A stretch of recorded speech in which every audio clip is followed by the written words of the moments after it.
guys, it's Gary Vaynerchuk, and you're listening to the Front Row Entrepreneur Podcast with our girl, Jen. Our guest today is an international speaker, a TEDx speaker, a podcaster, author, and founder of the agency THW Marketing. She works with businesses, entrepreneurs, and marketers to help them enhance their social media and marketing efforts. And over the last 15 years or so, she's worked with international brands like Land Rover, Rightmove, and Lead Pages. She hosts an awesome weekly podcast called Social Media Marketing Made Simple, and she's interviewed the likes of Amy Porterfield, Pat Flynn, James Wedmore, Jasmine Starr, and Brian Fanzo. She also writes for Social Media Examiner as well as trains people all over the world. I am thrilled to welcome our guest today and her adorable accent. Dear listeners, here is Teresa Heath Wareing. Hi, Teresa. It's so great to have you on the podcast today. Jen, thank you so much for having me on. Really excited to be doing this with you today. Well, as you may or may not know, the Front Row podcast is all about living life on the front row, or I should say the guests who come on the show are all people who are living their life on the front row. And of course, I mean that metaphorically, in the sense that these are people who have gone all in, and you are a shining example of that. You speak all over the world on the biggest stages. You've done a TED Talk. You have a successful business. You've got an awesome podcast. You've got all these things. But what I love is that you are the shining example of someone who is a front row person in the very literal sense, because I met you sitting on the front row at Social Media Marketing World. Was it last year or was it the year before? 2 years ago. Okay, yeah. So 2 years ago. And so I love it because you actually prove my theory so perfectly, because I think that the most interesting people sit on the front row. They're not afraid to put themselves out there. They're go-getters. They're movers and shakers. And you're not the first person who's been on this podcast who I've met sitting on the front row. So you are the perfect person to be here. And I'm so glad that you are. And it is a perfect analogy because, like you said, when you're on the front row, you're putting yourself out there. You want to be seen because you want that person on stage to see you so you can make that connection. So you want to be sat there so you can take in all the advice, so you can learn from them. So I love the fact that it's called the front row. I think that's an awesome analogy. Thank you. And that's so true. Like you see the speaker, you see subtle things that the people in the back can't see, certain gestures, whatever. I had $100 bill. Oh, I can't remember. He's the YouTube expert, Billy. Oh, I feel bad. I can't remember his name, but I was on the front row. He asked a question and a lot of people shouted out the correct answer, but I was in the front row. Yeah. So he heard my answer and he gave me a $100 bill. So it literally pays to be in the front row. You know? That is brilliant. All right. So today we are going to talk about list building. I love to talk about list building. We're going to talk about email marketing. And I know that's one of your passions, but you know, at this last Social Media Marketing World, if you were in a few sessions, you might walk away with the impression that email is dead. What do you say about that? Do you know what? I think this is so interesting and a conversation that I have all the time with people, because I think with all these new amazing tools and platforms and tactics that are coming out to marketers and business owners, that people then forget about emails. And also, you know, when you hear about the successes of messenger bots and the open rates and the click-through rates, you're thinking to yourself, why am I even bothering with an email list? And lots of people think they're dead. Lots of people aren't using them. They're not having them in their strategy, and they're not seeing it as yet another tool to go alongside all these other tools, which is exactly what it is and totally how it should be used. So for me, email marketing is definitely not dead. It's totally worth doing. And if anything, email marketing is so much smarter than it's ever been. And it's not just about blasting big messages out to people. It's about using it really, really smartly. And the other thing I want to touch upon with this bit is just the fact that People often think I don't need to build an email list or do emails because I have social media. And I have more examples than I care to give of people who have built amazing social media profiles to only then have their account hacked or to break a term and condition and be thrown off or locked out or and people have to remember this is not our platform. We don't own the social media. We might have a great following and lots of interaction and a Facebook group and a Twitter page and an Instagram profile. But if at any point any of those platforms decide, I don't want to do this anymore, or they decide you've broken one of their rules, or someone hacks it, or something goes wrong, you've lost everyone and everything. And that is a big, big thing. If you're building your business using social media, then you really must try and secure yourself by getting them off and onto your email list, because that's the only sure way that you own that data and those people belong to you. So for me, it's still very much up there as a tool that you should be using in marketing. Okay, so I totally agree with you. And how do you, especially if you're new at this, what advice do you have for people to actually get people on their email list? Okay, so one of the first things that lots of people don't kind of think about, or they're not paying great attention to, is where are you giving people the actual opportunity to get on your list? That's the first thing. Go and have a look at everything you're posting. Go and have a look at your website. Go and have a look at your landing pages. Are you actually asking people to get on your list? And are you giving them a good reason to? No one is going to jump on your email list just for the hell of it. They're not just going to suddenly think, I'm going to sign up to 10 email lists a day. What an amazing fun activity to do. You've got to give them a reason. They've got to know why you're worth having an email from. And so that's the kind of the first thing you do. Go and review what you've got out there. Where are you actually asking them? And I don't just mean, is there a box on your site that says join our email list? Because again, you're not telling me why. You're not saying to me, what is it that you're going to give me or why I should do it, what the benefit is. But one of the things I talk a lot about, which I think is a really useful way of building your email list, is through the use of lead magnets and content upgrades. And these are a perfect way to not only build your email list, but to make sure you're building it with the right people. Because again, just on a quick side note, I think people are so obsessed with building these massive lists and having hundreds of thousands of people on there. But in all honesty, I would totally rather have a list of 500 people who loved me and loved my content than have a list of 5,000 who literally couldn't care less. So the first thing is, it's not just about building the list, but it's making sure you're building it with people who actually want to be there, who are actually your potential customers. So what I mean by a lead magnet, if your audience don't know the term, it's basically something that you're giving away for free and you're asking for their email address in return. So in my case and your case, Jen, we do a lot of stuff where our service is our brain. We help people out from what we know. So actually lead magnets for us are super easy because it's giving away free information. So I currently have a lead magnet that I advertise, which this is a really interesting thing, right? One of the rules about a lead magnet is if it's too good to give it away, give it away, because people will totally want it. Not only will they want it, but they're also going to look at that lead magnet and think, oh my word, if this is what she gives away for free, what on earth do I get if I pay?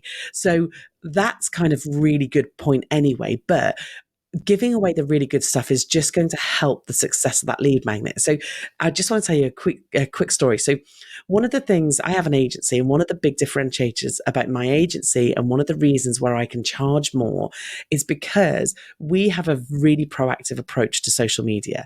Lots of agencies where I am from and locally will often say they're social media managers or we manage your social media. And what they really mean is we post and we react.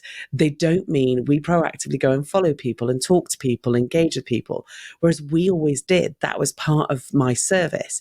So whenever I went to a new customer and gave them my price, they'd say, well, you're expensive. But then I would say, but look at all the stuff we do. And then also when I took on a team, I wanted to put some structure behind it because I wanted to to enable the team could do what I was doing. And I put together these checklists, and they're really quite simple. They're nothing rocket science, but they basically tell me and my team every single day or every other day or every week or every month, these are the activities you have to do on that social media platform to be proactive. So it will say, go and follow 5 people using one of the hashtags, add people to your Twitter list, go and retweet 5 of your customers, or whatever it might be. So I put together this list. When I sit down with a client, I work out what level of service we're going to give them. I give that to one of the team do it. And you know what? They're so efficient because I've given them a very strict rule of this is what you go and do. And then you come out again. We do it really efficiently. So this was my differentiator. This was the thing that enabled me to charge more. And then when I decided I wanted to move away from doing more client one-to-one stuff and I wanted to do more teaching and helping and training and speaking, I wanted an amazing lead magnet, and I decided to put that out there. And I was scared. I don't mind telling you, I sat there thinking, oh man, I'm literally giving away my gold dust here. And I put this lead magnet out there. I advertised it to social media managers and people who worked in social media, and they ate it up. They totally, like, that lead magnet was amazing. So I advertised it. And previously, when I'd advertised anything for my business, I would get like a click-through rate of, I don't know, £1.40, something like that. If it was really good, it'd be down to like 70p or 90p. I did this lead magnet, I advertised it, and the lowest conversion cost I got, so this isn't a click-through cost, this is a conversion cost, i.e. they handed over their email address, was 39p.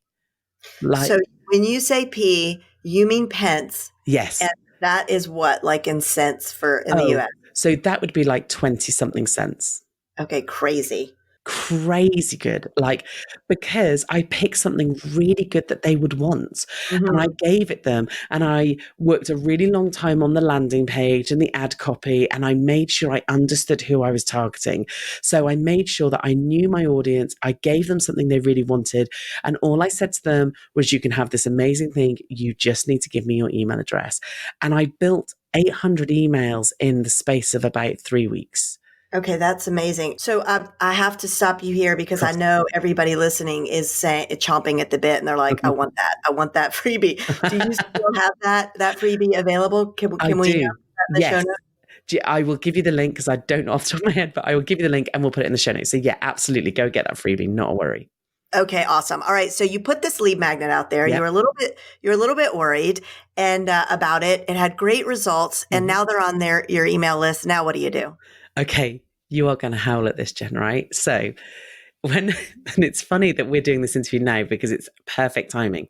So then obviously you give them some kind of you give them a welcome email or an email that's delivering the lead magnet. That's the first thing.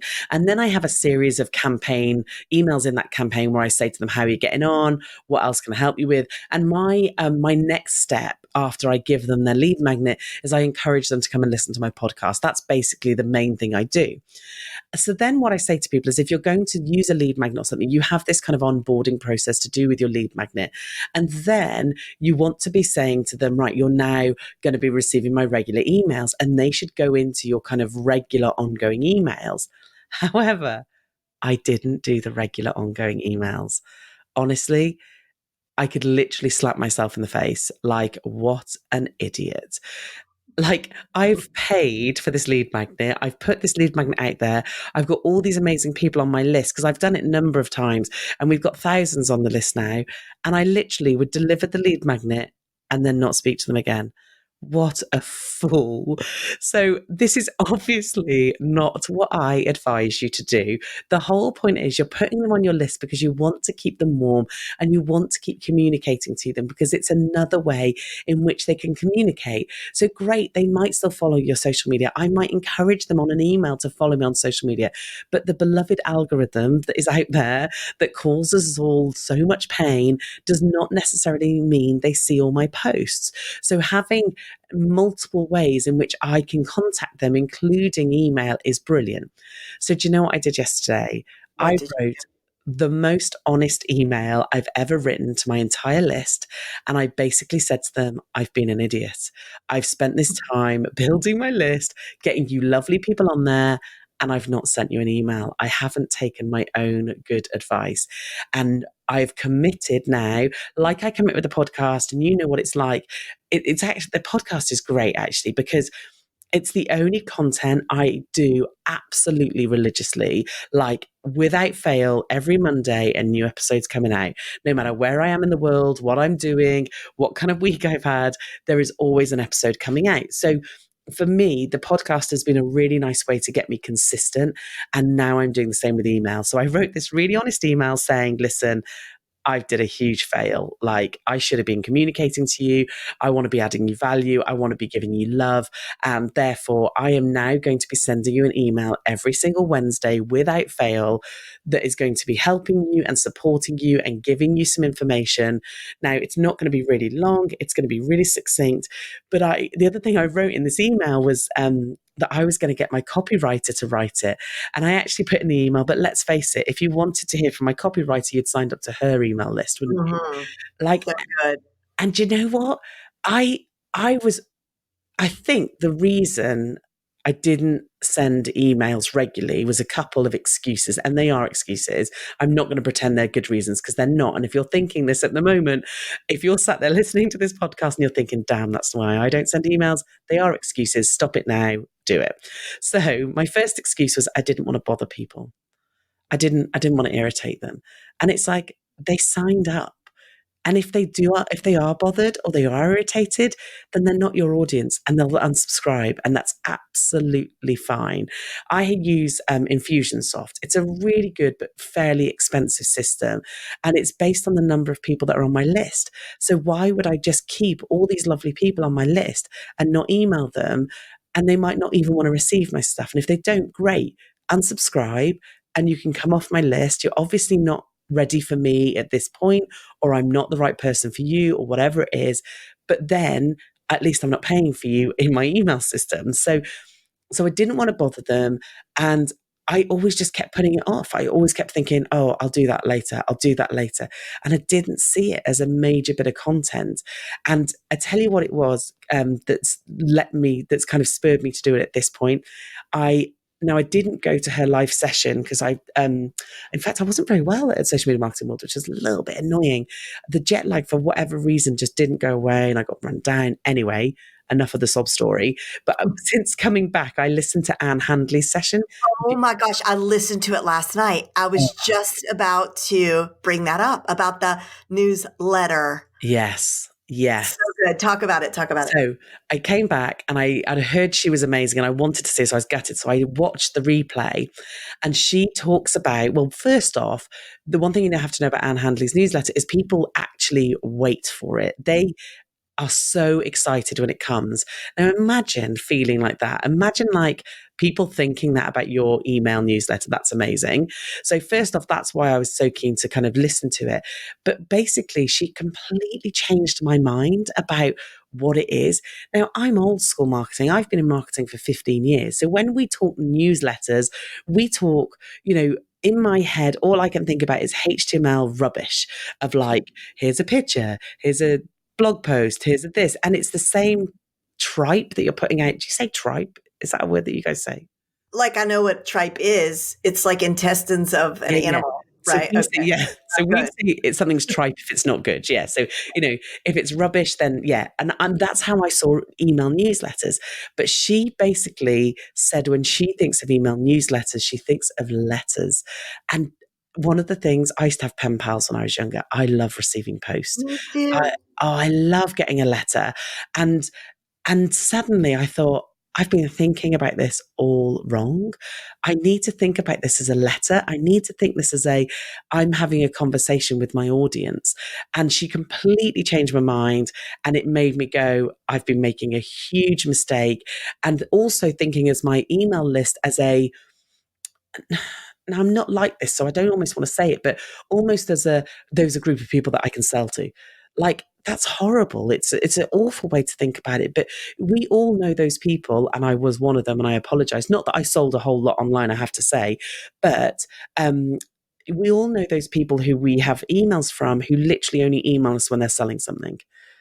And absolutely. But that's part of it's almost hard not to fall into that trap Yeah. because everybody's so busy trying to check the boxes and do all the right things that, like you said, like you keep putting off the email. Then all of a sudden you're launching your new course Yeah. and you're like, well, Hello, let me send out everyone. like one really like funny value rich email and I'll wait 2 days and then I'm going to blast them with my launch, Exactly. And then I'm going to be really disappointed when all of them don't hurry up and buy.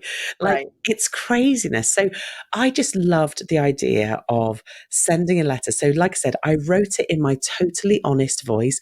I am very honest and say I don't like writing. I even said, like I said, I considered a copyright writing it. And I thought, no, because one, it's either going to be not authentic to me, it's either going to be salesy. And again, I receive some emails, weekly emails from big people that I follow and love, and they're slick, but they're obviously written by a copywriter. Whereas actually, I feel like I would resonate it so much more if I thought for 1 second they were sat writing that themselves. So I wrote in the email, I'm going to sit down every single week and write you a letter and talk to you. And if you want to stick around and get it, then I would love to have you here. And if you don't, then no worries. There's an unsubscribe button and I will wish you a fond farewell. And I literally wrote that in the email. And you know what? I've had so many people reply saying, this is brilliant. Like more replies than I've ever had to an email that I've sent out to all my database. That is so inspiring. So do you have a day of the week when you're going to do this? Wednesday. So I've And said, so when does your podcast come out? on a Monday. So I thought, because obviously part of the email is going to be talking about the podcast because I like doing the podcast. I like speaking. I find it really natural and I get really nice feedback from it, which is lovely. So the more people I can turn on to the podcast, then brilliant. So I wanted to wait till, Monday the podcast comes out, Wednesday I send the email. And the other thing I'm going to do, which I haven't yet committed to, so saying it on here, I'm a little bit tentative because it means that you might hold me to it. No, say it. You have to say it. I'd really like to do a live video because I got totally swayed by watching Sunny Lenarduzzi. Am I saying the name right? And I loved her YouTube stuff and I wanted to do YouTube stuff. However, I decided that I'd be spreading myself too thin if I would then wanted to come up with a weekly YouTube. But I could do a weekly live easily, which would cover off the kind of video presence that I want to be. So my idea is if I'm going to do the live, I'm going to do that maybe on the Thursday. And then again on my email, I can say, I'm going to be live tomorrow, come and see me. So that's kind of the long-term plan. But I haven't even thought about what I'm going to speak about in the emails. I'm just going to talk and I'm going to help and I'm going to add value. That's what I'm going to do. And like I said, hopefully I'm going to get a good reaction, but it's going to be totally me, totally authentic. I love it. And I think that the fact that I want to go back to your podcast and how you do it, no matter what, no matter where you are, you do that. That is something that you've been able to be consistent with. And I think that, I don't know, I feel like my theme for what I've been speaking about since, I don't know, for the past several months seems to keep coming back to consistency and that we just can't get around the fact that consistency really matters. And not only does it really matter, it's just really good for you. And the fact that you're doing podcasts actually, right off the bat, that gives you, if you just completely draw a blank and you have nothing to talk about, you could always talk about that consistent piece of content that you put out, whether it's a live stream or a YouTube video or a podcast or whatever. So that's a whole nother good reason for having some sort of content that you put out weekly. I call it anchor content. Yeah, absolutely. You're right. Even if I just talked around the subject I talked about on the podcast, then there's always going to be value in that because I'm always giving something good and easy and some tips or whatever away. So like you said, there's always going to be something to say. And the truth is there is always something to say. And it doesn't have to be crazy long. I don't know how you feel about this, actually. I'd be interesting to get your opinion. How do you feel about the stupid long emails?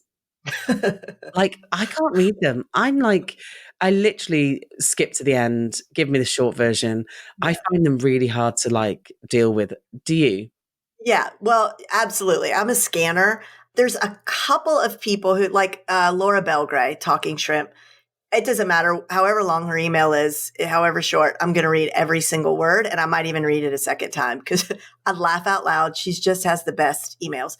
But yeah, I don't really like the super long ones. I've done both because again, like you'll come away from a conference like Social Media Marketing World or Traffic and Conversion or any of those conferences with absolute whiplash Mm-hmm. because someone's talking about, micro content and then someone else is talking about long form content, Yeah. and it's like, which way do I go? I think ultimately though, like if you're a person that really needs to write a long email and that's the way you like to do it and that's what's going to keep you doing it, then I guess keep doing it, if that's like your style. And that's the thing. If it sits with you and it's authentic and it's real and you know, that's what people see when they meet you or when they watch you or they whatever, then great. Like you said, that sits with you, that's fine. And people are going to expect it and be happy with it because if they're your audience, that's going to be right.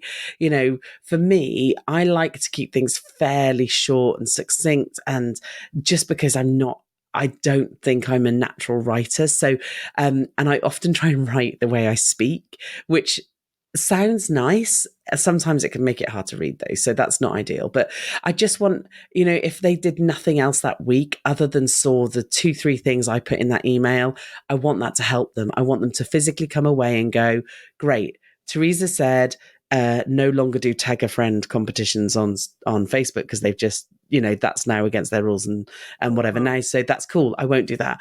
Or Teresa said that live videos come into LinkedIn and I might want to try it. I'm going to look out for it. It's that sort of stuff because again, like you said, you go to these conferences and oh my God, like for as amazing they are, they cause a world of pain because you come away and you're like, I've got to do everything and everything's changing. And sometimes I just think we need the quick fixes and the quick wins. And so for me, I think my audience are going to resonate well with that. Oh, I think so. I mean, you've inspired me. I mean, when I listened to Anne's talk last night, I too was like, okay, it definitely shifted the way that I think about newsletters and, well, everything that she said. It was great. She was awesome.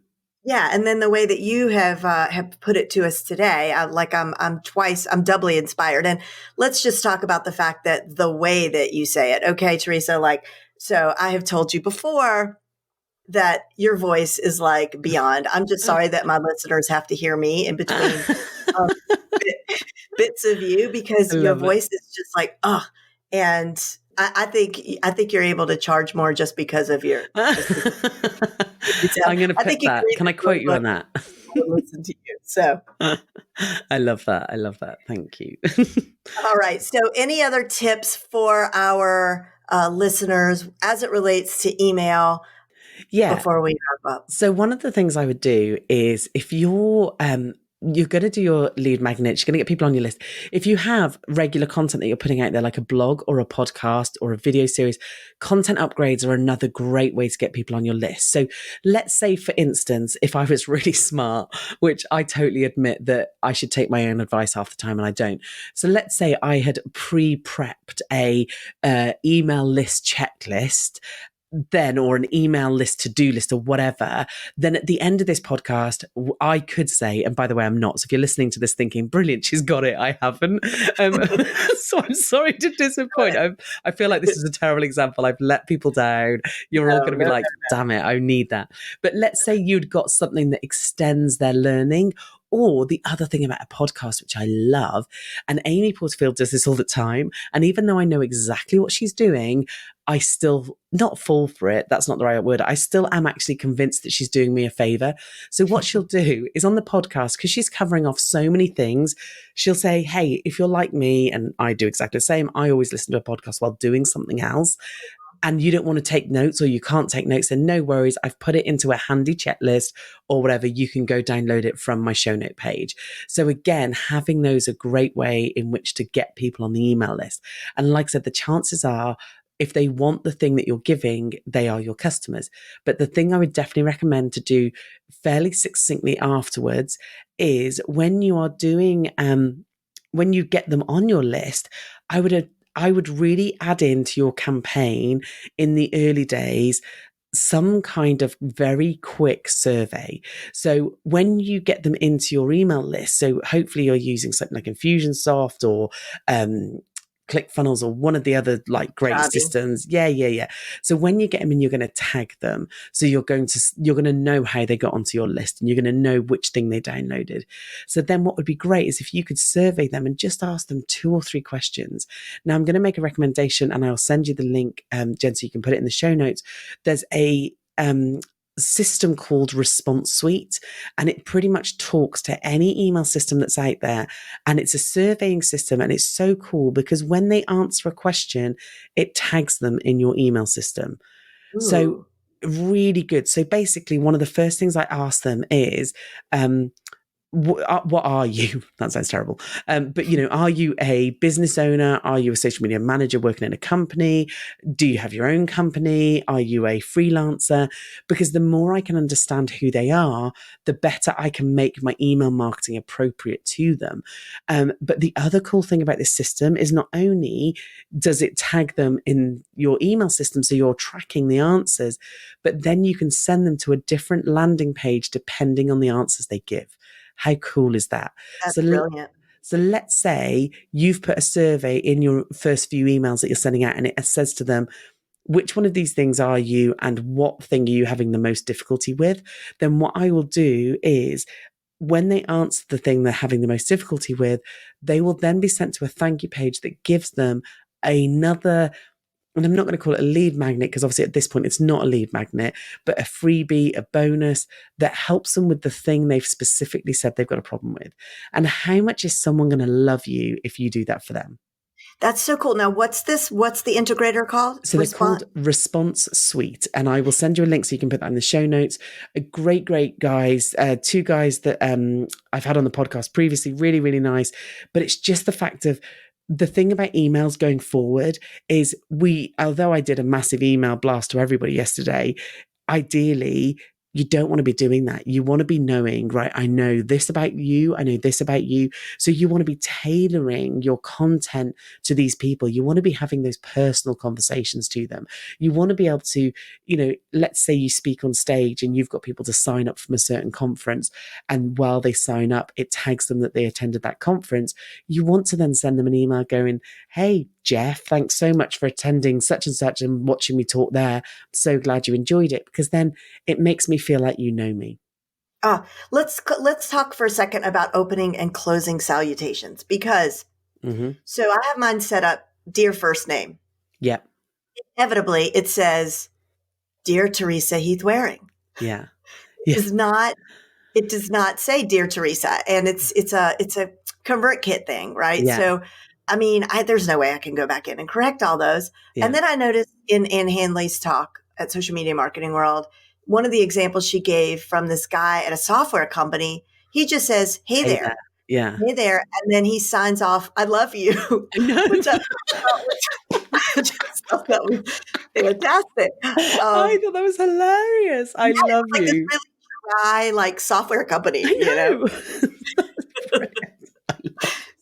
So I say dear first name, but I might change it to hey there, just so it doesn't do the first name, last name thing. Mm-hmm. And then I go back and forth with the closing. Like I might say see you soon or talk soon if it's relevant.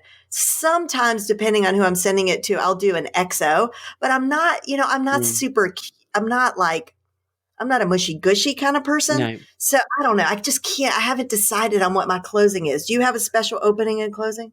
Again, this is really interesting because yesterday it changed, and because I was being completely authentic, right? So when I write an email, I write with one person in mind. And so you know how, and I talk about this all the time, you create your avatar, you work out who your perfect person is. Now, I normally know this person. It's normally someone I literally have got in mind. And that is such a nice way to write emails, because imagine I get scared of writing a whole email to go to my list. Like literally, it really does bother me. So, but then I think to myself, I write emails every single day, like hundreds of them. But because I'm writing them to one person, it feels different. So that's the first thing. I always think about that one person in mind. And then I think about how would I address that one person? And what's natural to you? Because do you know what? It is natural for me to start my email saying, hey. So I'll be like, hey, and then I do send their first name. And actually, when I collect email addresses, I only ever ask for their first name. And if I see that there's an obvious mistake, I will go back and edit it. I do know some people who don't ever use the name because of the fact that people put in wrong names, they put in full names, and then it doesn't look great. So I think there's nothing wrong with not using a name and doing something like hey there or how's things or jumping straight into it. But I know that my data has only ever picked up the first name. So hopefully that works most of the time. But I always start mine hey, because that's how I talk. Although saying that, this last one didn't say hey, it said something like okay, and then I put their first name. Because again, I jumped straight into how I was saying it. The sign off, normally I would put thanks, Teresa, or something like that. And again, that's how I'd sign off a normal email. But what's interesting is once people get to know me, my family, and it's weird that when I hear other people call me this, but my family, my husband, my stepchildren, they call me T. So I try and get them to call me Lady T, but they're not having it. I just think that's rude. But so I'll call you later. Thanks. That should be like my name now when I go on stage. Please welcome to the stage, Lady T. It sounds a bit like a rapper, but like. And then I come on the stage. Yeah, it's not going to fit right, is it? It's rapping. Yeah, that is definitely not going to fit with my look. So what happens is once I get to know someone, and especially when I've worked with a client for a while, I default from calling or signing off thanks Teresa, and I literally put thanks T, and I'll sometimes put a kiss, right? And that's how I default on all my team. That's how I talk to them. And I just thought to myself, if I want to treat my list like my amazing tribe, community, people, my people that I want on my list, then I want to treat them like that. Because if they were my friends, that's how I treat them. And I would sign off T with a kiss. And I nearly wrote in the email, hey, listen, I'm doing this because this is what my family and my friends call me. And that's how I want to be with you guys. But my email was getting a little bit long and I was conscious of that. But that's what I've decided, that I'm just going to sign it off T with a kiss. And I know it feels a bit weird saying it out loud, but genuinely, if we talk, that's how I start to write. So that's how I wanted to be authentic to the people on my list. Okay, I love it. There you heard it, folks, straight from Lady T. Yeah. You. Her, and I'm trying to think of like another rapper now, someone like who I could, obviously collab with. It could be Queen T, like Queen Latifah. Ah, yeah. She might have some copyright issues on that though. Yeah, maybe. Love it. Teresa, thank you so much. This was so much fun, and I'm so inspired to write my next email. Thanks for joining me today. No problem. I had an absolute scream. Thank you so much for having me. Thanks for listening to this episode of the Front Row Podcast for Entrepreneurs. And you know what? I never ask you guys, but I'm asking you today. I would so appreciate it if you would head over to wherever it is you listen to this podcast and leave a review. It should only take a minute or two, but it makes so much of a difference. It helps people find the podcast, and I would be ever so grateful. Thanks so much, and I'll see you next time.